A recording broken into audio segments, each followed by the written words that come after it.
चुनाव आयोग ने 5 राज्यों के चुनाव की तारीख की घोषणा कर दी है। जहां उत्तर प्रदेश में 7 चरणों में चुनाव होंगे तो मणिपुर में 2 चरण में चुनाव होंगे, पंजाब, उत्तराखंड और गोवा में 1 चरण में चुनाव होगा। इसी के साथ चुनाव आचार संहिता को भी चुनाव आयोग ने लागू कर दिया है और वहीं यह भी बताया है कि 15 जनवरी तक कोई भी राजनीतिक दल किसी तरह की रैली या जनसभा नहीं कर सकते। केवल डिजिटल माध्यम से ही वो जनता से अपना संपर्क बना सकते हैं। वहीं ये एक बहुत बड़ी बात चुनाव आयोग की तरफ से हो रही है, जहां पार्टियों को, राजनीतिक दलों को कहा जा रहा है कि वो डिजिटल माध्यम से ही अपना प्रचार चलाएं।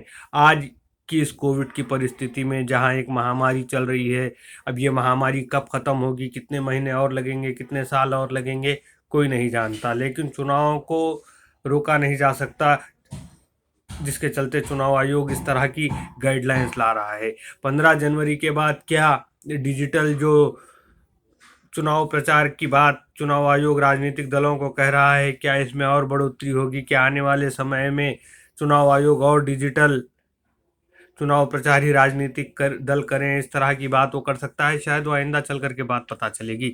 लेकिन अब तो चुनाव आयोग ने ये स्पष्ट कर दिया है कि 15 जनवरी तक तो राजनीतिक दलों को सिर्फ डिजिटल माध्यम से ही अपना प्रचार चलाना होगा और केवल 5 ही लोग सड़कों पर किसी एक राजनीतिक दल के लिए एक समय में प्रचार कर सकते हैं किसी एक क्षेत्र में। इस तरह की बात चुनाव आयोग की ओर से की गई है।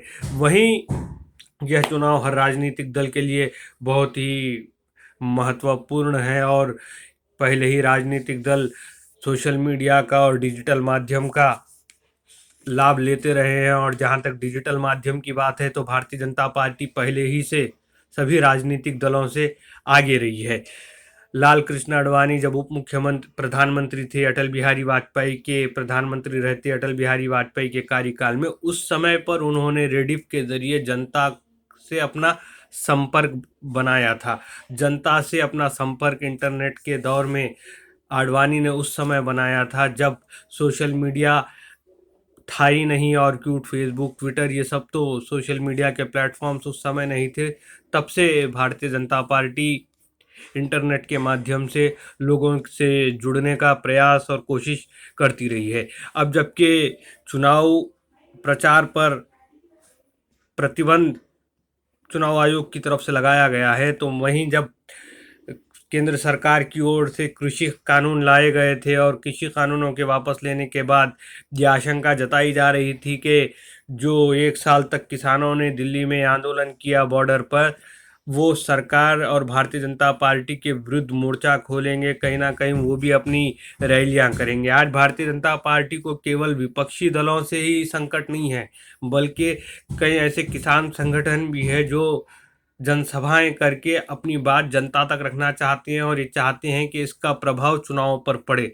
तो जब डिजिटल चुनाव प्रचार होगा तो किसान तो उतनी बड़े माध्यम से, उतनी बड़े तौर पर चुनाव प्रचार तो राजनीतिक दल करते हैं, लेकिन जो अपनी बात किसान कहना चाहता है वो डिजिटल माध्यम से तो उतना नहीं कह पाएगा जितना वो जनसभाओं के जरिए कहता है।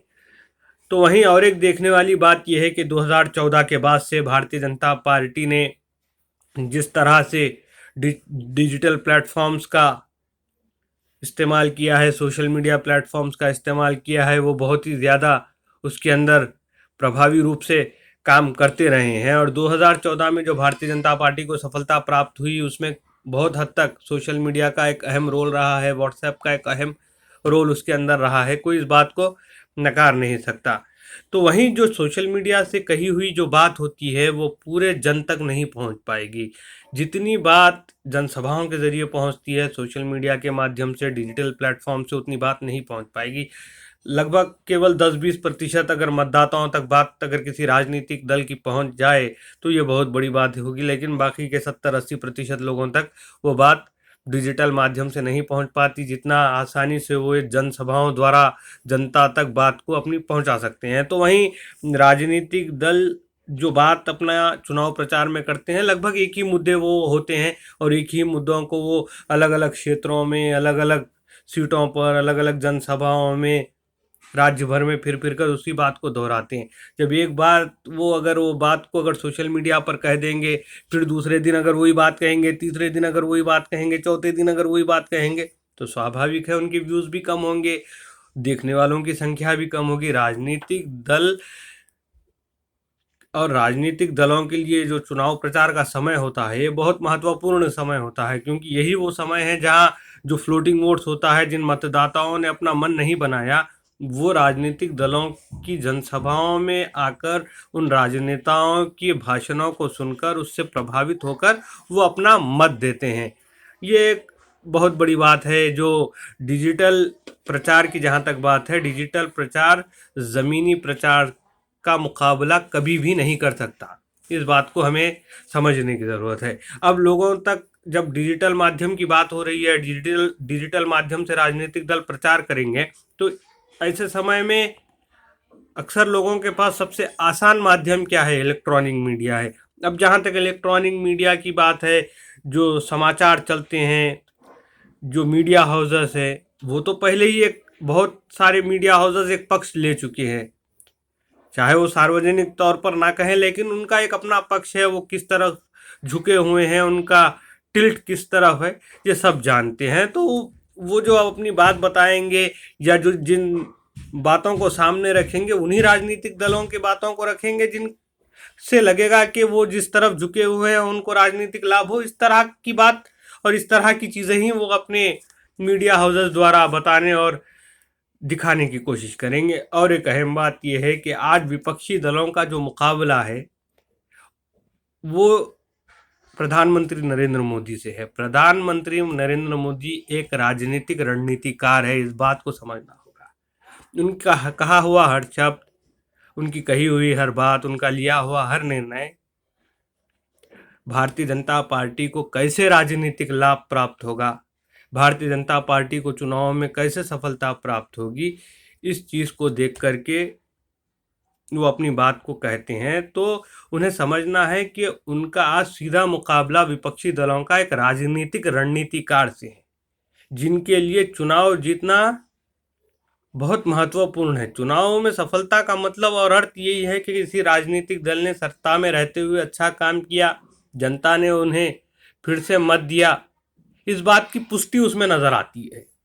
तो इस बात को विपक्षी दलों को समझने की ज़रूरत है, अच्छे से एक रणनीति बनाने की ज़रूरत है।